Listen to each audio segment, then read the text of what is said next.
Mark Few knows exactly what kind of player he wants in the transfer portal, and he has his eye on a big fish, or should I say crab.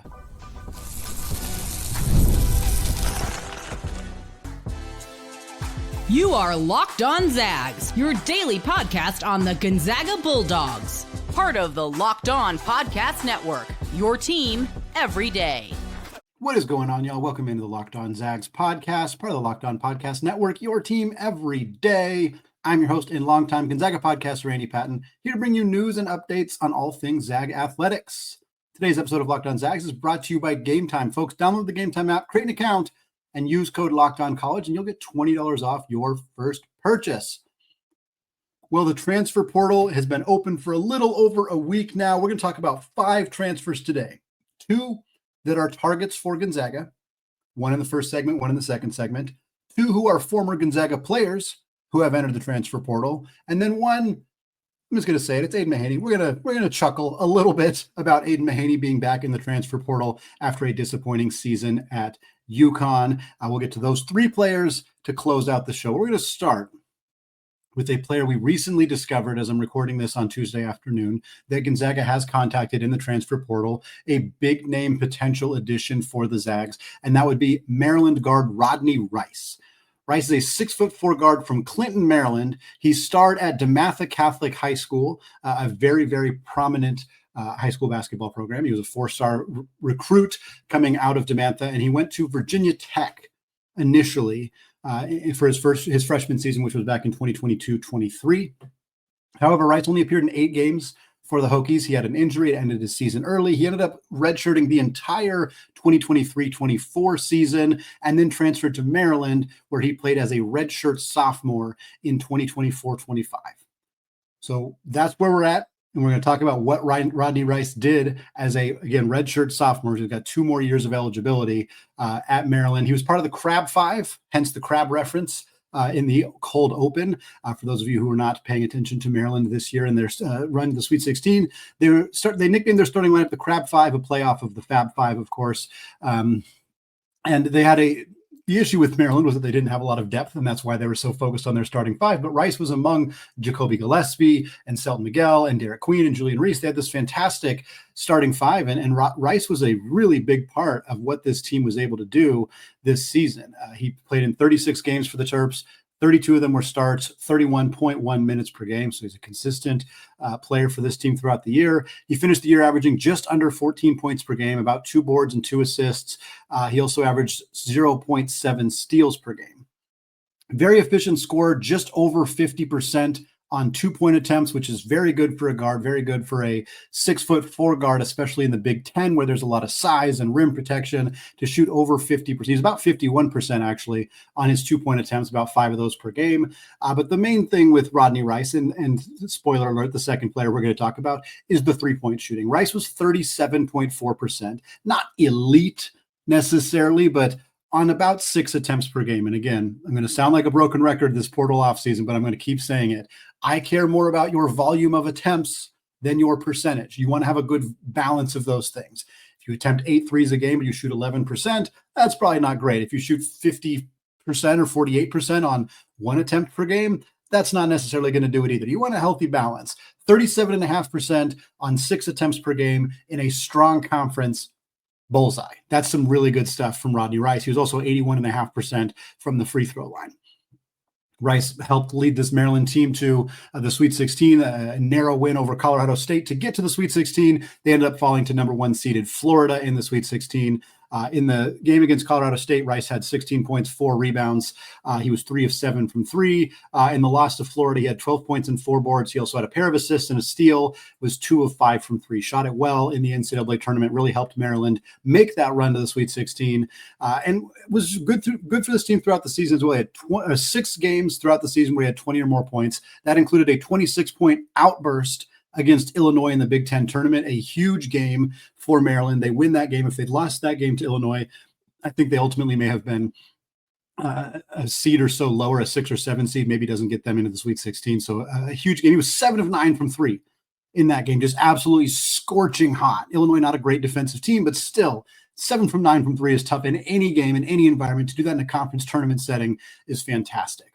Rodney Rice is in the portal now, in part because his coach, in a saga that we will not get all the way into on this show, but Kevin Willard, while at Maryland, while in the Sweet 16, preparing for the game against Florida, reportedly took the head coaching job at Villanova and trashed Maryland on the way out, basically said he didn't feel they had the resources to compete while they were still in the tournament about to play a Sweet 16 game as a 4 seed. That is abominable behavior by Kevin Willard. That is the extent of what I will say on that. Every player on that team should probably enter the portal. Sounds like they did hire Buzz Williams from Texas A&M, which is a great hire for Maryland. So I think they're going to be in okay shape, but man, what a rough way to end your tenure. And good luck at Villanova, because I don't think you're going to make a lot of friends doing stuff like that. Regardless, it means Rodney Rice is available.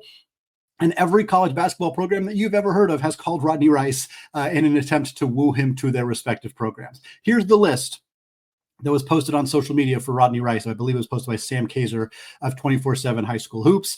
Deep breath. Kansas, Tennessee, Michigan, Louisville, Ohio State, UConn, Indiana, UW, Miami, DePaul, Virginia, Stanford, Ole Miss, Villanova, NC State, USC, Providence, Oklahoma, Kentucky, Texas Tech, and BYU. Almost easier to say who's not on the list at this point. Who wouldn't want a 6'4" guard knocking down 38% of their threes with 2 years of eligibility remaining? Totally makes sense. I toss Villanova as being notable on there because Kevin Willard, his coach at Maryland, has moved to Villanova. I'll be interested to see if anybody moves from Maryland to Villanova, not just Rodney Rice. I'm just curious if anybody's going to be willing to follow their coach after he sort of quit on them before the Sweet 16. That's just going to be something I'm monitoring this year. But obviously, anytime you see a list that includes Kansas, Kentucky, UConn, Michigan, there's some pretty high-profile programs on this list. In terms of his fit at Gonzaga, it's pretty obvious. Gonzaga needs guards. They need guards badly. He's a 6'4" guard. So we've been talking about that size being a thing we want to see more of from Gonzaga, and that Mark Few has generally seemed to be prioritizing in the transfer portal. Guys like Trayson Eaglestaff, who we spoke about. He's a 6'6" wing who ended up going to South Carolina. We're going to talk about another player here in the second segment who's a bigger wing, a bigger guard. 6'4" is not huge, obviously, for Rodney Rice, but bigger than Nolan Hickman, certainly bigger than Ryan Nembhard, a little bit smaller than Caleb Battle. But I think he'd fill a fairly similar role in the sense that Braden Smith's expected to start at the 1, the Colgate transfer who redshirted this past year. I expect Jalen Warley is going to start at the 3, the Virginia transfer who last played at Florida State, who's a 6'7" playmaking wing with a ton of defensive skills. And my guess is Gonzaga is going to try to fill that 2-guard spot, that shooting guard position, with a high-level scorer and outside shooter with Emmanuel Innocente and Steele Venters if he's healthy, and potentially Davis Vogel coming off the bench. I think there might be some more additions as well, but that's kind of my expectation. Rodney Rice would perfectly slot in next to Smith and Warley in the starting lineup. He'd be one of the team's kind of highest profile scorers if he were to come to Gonzaga, alongside, of course, Huff and Ike if they both return in the front court. As a reminder, Gonzaga lost 87% of their made three-pointers from last year. I think they made 263 threes, and 230 of those made threes are no longer on the roster. Hickman, Nembhard, Battle, of course, graduating, along with Ben Gregg, Dusty Stromer hitting the transfer portal, Ajayi and Yo as well. There's just not a lot of three-point shooting left on this roster, and depending on how confident you are in Steele Venters getting healthy, we're not sure what it's going to look like. So adding a player who shot it as well as Rice has, who has experience in the ACC and the Big Ten, who has experience in the Sweet 16, it just makes a ton of sense. Again, there's a reason the list of schools that are looking at Rodney Rice is basically the top 30 teams in college basketball. No idea how seriously Gonzaga will be considered, but obviously a high-octane offense, a team that puts players in the league constantly, is always going to have a chance. They're always going to have a chance. You'd feel more comfortable if Rice was like from somewhere in the West Coast necessarily and had some connections out here. But again, Mark Few's pulled some magic before, so it'll be interesting to see if they can make a push here for a player that I think would be a really nice fit in Spokane. Well, Rice is one of many high-level shooters, high-level scorers that Gonzaga's been eyeing in the transfer portal. We're going to next talk about a 6'6" wing from Toledo who knocked down those outside shots about 45% of the time last year. More coming up on him in just a second. But first, folks, do you ever check your bank account and wonder, where did all my money go? Because between dining out, online shopping, and general entertainment, it's just easy to lose track. And that's where Monarch Money comes in, your personal CFO, giving you full visibility and control over your finances. Monarch Money isn't just a budgeting app, it's a complete financial command center. You can track all your accounts, investments, and spending in one place, so you stop just managing your money and start building wealth. And instead of juggling multiple apps, you can use Monarch to check your finances, track spending, and even plan long-term goals. My wife and I always want to make sure that we are on the same page when it comes to our finances. And thankfully with Monarch Money, managing money with your partner is smoother than ever. You can track shared and personal accounts, set goals, and stay on the same page without all the stress. So take control of your finances with Monarch Money. Use code LOCKEDONCollege at monarchmoney.com for 50% off your first year. That's monarchmoney.com, code LOCKEDONCollege for half off your first year. Folks, imagine watching your favorite team live, feeling the energy of the crowd and witnessing those unforgettable moments. There is nothing like experiencing a big game in person, and getting tickets. It just should not be stressful. And that's where Game Time comes in, making it easier than ever to grab last-minute seats at unbeatable prices. Game Time Picks curation makes it easier to find better value tickets to sports, as well as concerts, comedy shows, theater, etc. And I just checked the Game Time app. There are amazing deals on some huge matchups coming up. The lowest price guarantee, and they have their lowest price guarantee, which means Game Time will credit you 110% of the difference. Looking at some Gonzaga sporting events. I know the season's over for basketball, but Gonzaga baseball, they're playing Oregon State in Corvallis on April 21st. I'm not trying to make it down for that game. You can get tickets in the Burn for just $10. And folks, you can take the guesswork out of buying tickets with Game Time, because if you download the Game Time app now and you create an account and you use code LOCKEDONCollege, you'll get $20 off your first purchase. 2 tickets for $10 each, $20 off. You're basically going for free to go see Zag baseball play the Oregon State Beavers. So download the app now, create an account, use code LOCKEDONCollege to get that $20 off. Download Game Time today. Last minute tickets, lowest prices, guaranteed. All right, folks, segment 2, still Andy Patton, still Locked On Zags podcast. We're still talking transfer portal targets for Mark Few and the Gonzaga Bulldogs, because there are tons of them. Got a spreadsheet going with nearly hundreds of names already that Gonzaga's either connected to, could be connected to, makes sense logistically for them, former players, all sorts of good stuff. We're going to be chipping away at those throughout the offseason here as we see Gonzaga rebuild a roster effectively that has already lost 7 players from last year's team. We talked about Maryland guard Rodney Rice, member of the Crab Five, in that first segment. Now we're going to switch gears and talk about a similar player archetype, albeit from a very different background, in Sam Lewis. Sam Lewis is a 6'6" guard from Chicago who played at Simeon Academy High School and has spent the last 2 years at Toledo in the MAC. Decent program, decent basketball conference, certainly not the Big Ten, the way that Rodney Rice is coming from, but a quality program and a guy who had some pedigree coming out of high school as well. As a freshman, for Lewis is a sophomore, he spent 2 years at Toledo. As a freshman, he played 31 games, about 12 minutes a game. Wasn't super productive, 3.5 points, a little over 1 rebound, shot 36% from 3 on a relatively small volume. But then he blossomed into an all-MAC second-team player this past season for Toledo with the Rockets. 33 games, started every single one of them, played about 31.5 minutes per game, finished the year averaging 16 points, 4.7 rebounds, and 1.2 assists per game. He was a high-volume shooter, about 48.5% on 2-pointers, which he attempted over 8 of those per game. He was definitely the go-to scoring option for the Rockets. But the big thing here, just like it was the big thing with Rodney Rice, the big thing here with Sam Lewis, dude shot 44.4% from 3 last year. 44.4% on 4 attempts per game. So not a huge volume, not like the same volume of like a guy who shoots 6 or 7 threes per game, but to shoot 44.5% on 4 attempts per game, that's pretty good. That's pretty good for a guy with the ball in his hands a lot too. Like he was going to the rim, he was trying to score in the mid-range, he was trying to get to the free throw line. So opposing teams were keying in on him. He was the focal point of the opposing defense, and he still managed to get off 4 3-point attempts per game and knock him down 45% of the time. That is incredibly, incredibly impressive for Sam Lewis. Second in the conference in total points, 4th in the conference in points per game. And his offense blew up down the stretch. He had 20 or more points in 8 of Toledo's final 13 games. In those final 13 games, he averaged 19.2 points, 3.8 boards, 1.5 assists, was 52.5% on 2s, was 44% from 3, so consistent in that area. In the MAC tournament, he had 21 points on 2 of 3 shooting from 3 against Ohio. And then in their loss to Akron, he had 23 points and 4 boards on 2 of 3 shooting in that loss to Akron. So very, very productive player, particularly down the stretch. In terms of who else is interested in Sam Lewis, he was actually supposed to visit Texas A&M on Monday. And presumably The reason that he did not visit Texas A&M on Monday, was reported that the visit was canceled, is because Buzz Williams, the head coach at Texas A&M, has taken the head coaching job at Maryland.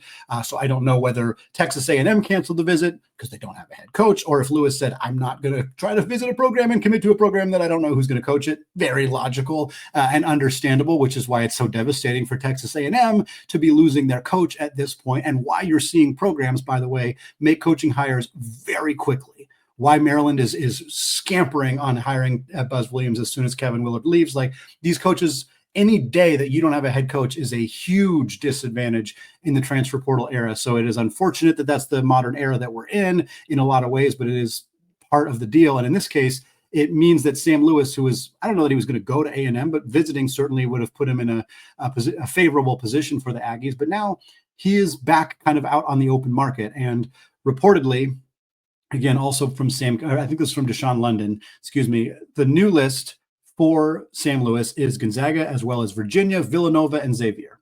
So again, Maryland kind of connections still exist here as Buzz Williams goes to Maryland, but Buzz Williams, who he's replacing, Kevin Willard, goes to Villanova. They are connected to Sam Lewis alongside Xavier and their new coach, Richard Pitino, coming over from New Mexico, and Virginia and their new coach, Ryan Odom. The only team on this list that is not a new coach is, of course, Mark Few and the Zags. Don't know that gives them an advantage necessarily, but it certainly doesn't hurt in this case.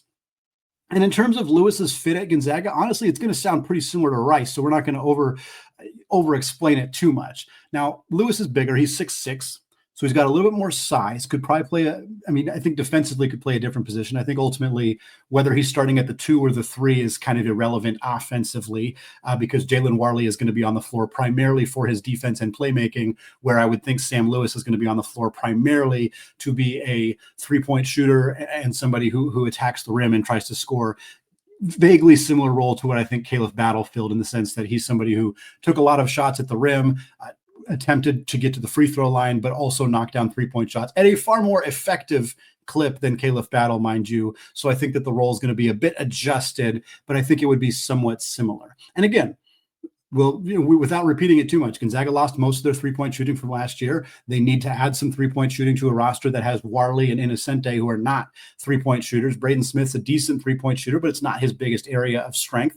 So I think you need a two-guard who's going to be a floor spacer and who's going to be a high-level scorer. I don't think Lewis comes in and scores as many points as Rodney Rice. I just don't think he's quite as adept as a scorer necessarily. But he would add an element that's critical for this team. And for comparison's sake here, Sam Lewis shot 44.4% from 3 on 4.0 attempts per game. Last year, Nolan Hickman shot 44.5% on 4.9 three-point attempts per game. So almost the exact same percentage and just about 1 attempt less per game for Sam Lewis. We're going to bring this phrase back. Some of you who are daily listeners, longtime listeners, you might know what I'm about to say. The Ryan Woolridge effect. We've been saying this for 5 years now. Wow, that is a long time. Ryan Woolridge transferred to Gonzaga after 3 years at North Texas, shot about 33% from 3 in his 3 years with the Mean Green, came to Gonzaga, shot 43% from 3 because he was in an offense where he was no longer the focal point of the opposing defense. It allowed him more room to operate, and more of his three-point shots were wide open. Suddenly that percentage ballooned up. Happened to Malachi Smith, happened to Rasir Bolton, has happened to many other players transferring to Gonzaga. Did not happen to Michael Ajayi, by the way. It's not foolproof. Now, Michael Ajayi wasn't a volume three-point shooter in the same way, but again, I don't want to pretend that this always happens, but could it happen for a guy like Sam Lewis, who was the focal point of the opposing team's defense? Yes, I think that it could, and I think it's something to keep an eye on when Gonzaga is pursuing these kind of mid-major all-star type players, because historically players like that who've come to Gonzaga have exceeded expectations, at least as three-point shooters. Well, folks, a pair of former Zags entered the transfer portal this past week, including one who definitely won't have any more college basketball eligibility, right? We're going to talk about that coming up here in just a second. But first, get the supplies that you need from the site made for the skilled trades, Supply House. Whether you're in plumbing, HVAC, or electrical work, Supply House is the reliable way to order your products online. Their easy-to-use website is packed with helpful resources and the latest product information to help you get the job done right. Plus, with a complete inventory of over 200,000 parts from 400 plus top brands, you'll find exactly what you need delivered fast from coast to coast. And if you need help with an order, Supply House offers expert support and industry-leading service, so you'll always get a chance to talk to a real person. And for trade pros looking for an extra edge, their free Trade Master program offers exclusive perks like a dedicated phone line, free shipping, and discounts on every single order. Thousands of skilled professionals are already taking advantage, and now it's your turn.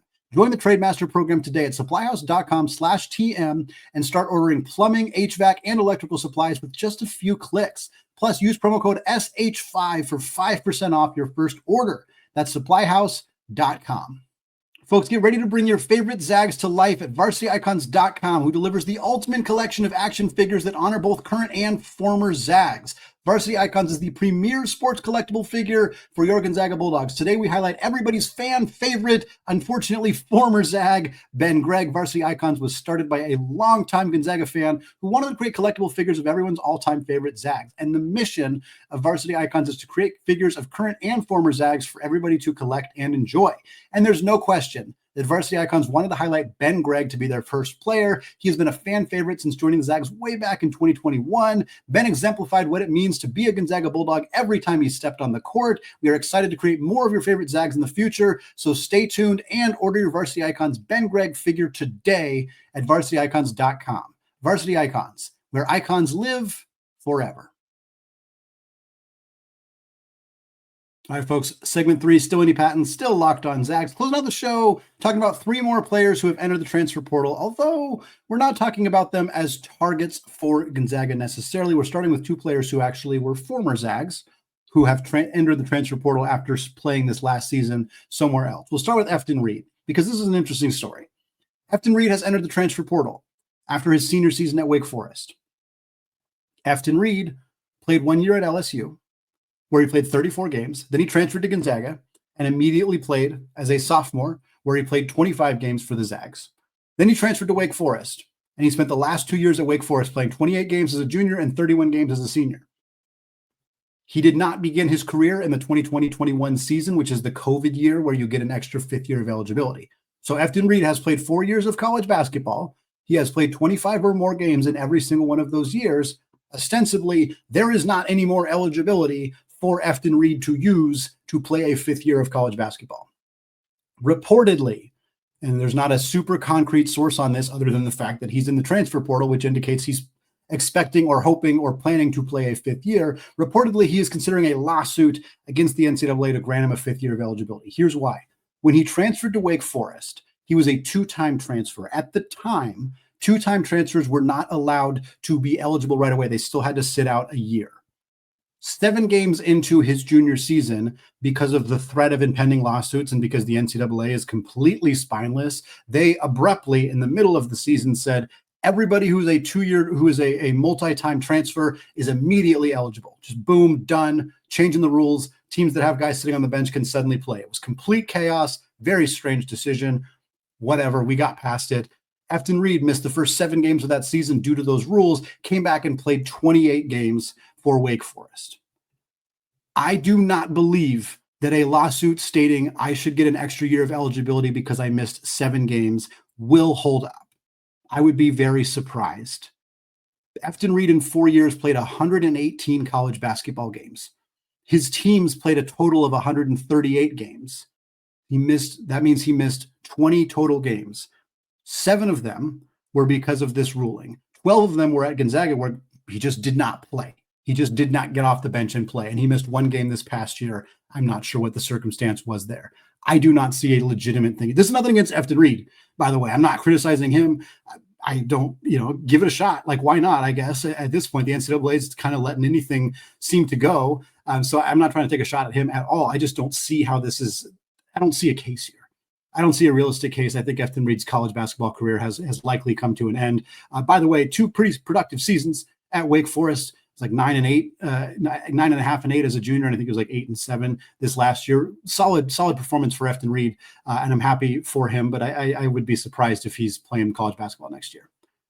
Got to also mention Colby Brooks. Colby Brooks, a former Gonzaga walk-on. He played 22 games for Gonzaga combined between the 2022-23 and then the 2023-24 seasons. In those 22 games, he played 65 total minutes. Every single one of those minutes came in garbage time, and he scored 35 total points. Then he transferred to San Diego. And it was the first time, in my recollection, that we have seen a player who was a walk-on at Gonzaga transfer into a scholarship situation somewhere else. And I think it says a lot about the quality of walk-ons at Gonzaga. And if we're being completely honest, it says a little bit about the quality of player at San Diego this past year.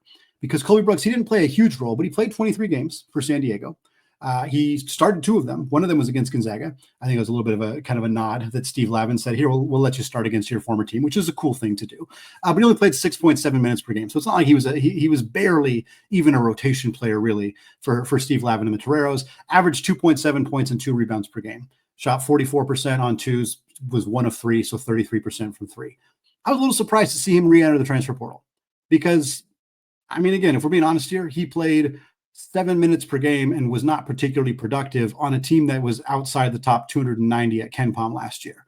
Not a lot of positive directions to go from there if you want to stay as a Division I basketball player. But I don't know what Colby Brooks's plans are. Maybe he is just trying to leverage a little bit more NIL cash out of San Diego. Not sure they have it, but maybe that's the plan. Maybe he's looking academically to finish his master's program somewhere else. Maybe Steve Lavin said, we would like you to enter the transfer portal. There's a lot of different things that could be going on here, but I'm going to keep an eye on it because I liked Colby Brooks.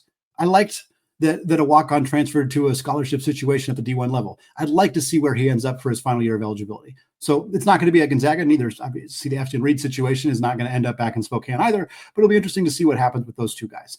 And then last but not least, Aiden Mahaney, after 2 years, very productive, excellent years at St. Mary's, hit the transfer portal last year and ended up at UConn.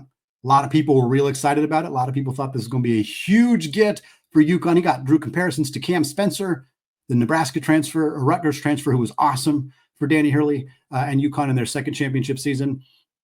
But there were some skeptics too. Count myself among the skeptics. And I don't typically want to be right about a player not succeeding. But we were pretty right here about Aiden Mahaney not succeeding at UConn. The speed, the style that UConn played did not fit at all what he did for Randy Bennett and the Gales. I think he should have stayed at St. Mary's. Again, he averaged 14 points on 32 minutes a game at St. Mary's, a top 25 program in college basketball. It's not like he was at a bad school. Like, I'm not going to blame anybody for transferring away from Portland, even if Portland's a good fit for them, like stylistically. I get it. And I'm sure the money at UConn was much better, and I don't blame him for that necessarily, but this did not work at all. He averaged 4.5 points per game. He played 12.5 minutes per game. He started 5 games, and after that was coming off the bench. He was picking up not a lot of DNPs, but he was picking up a lot of wow, he played 3 minutes today or 4 minutes today.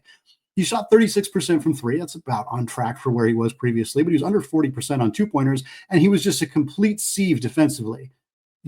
Danny Hurley couldn't play him because he was just getting beat off the dribble by time and time and time again. Guys like Kadari Richmond and Cam Jones and Stephen Ashworth and all the other great guards in the Big East were just torching him, and there was nothing he was able to do about it.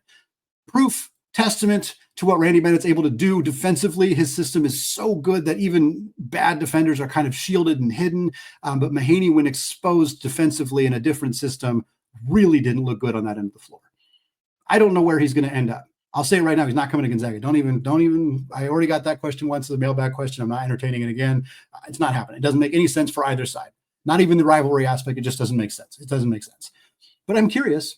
I don't think he's going back to St. Mary's, but does he go back to the Bay Area where he's from? Does he stay at the Power 5 level? Does he get an offer from a similar school to UConn, or does he kind of have to take a step back? Very interested to see what happens with Aiden Mahaney. So we'll keep an eye on that. We'll, of course, keep an eye on the Efton Reid situation, as it has a far-reaching impact in college basketball. And we'll keep an eye on Colby Brooks more for the fun of it than anything else. That is going to wrap it up for me today here on the Locked On Zags podcast, though. Folks, thank you so much for making the show your first listen or your first watch of the day. I appreciate every single one of you here with us in transfer portal off-season mode on Locked On Zags. We'll have more content coming your way. We're going to get to more of our season in review episodes as well. So definitely keep an eye on those as we kind of get a recap of how this year went for our Zags. Thanks again, folks, for listening. And until next time, as always, go Zags.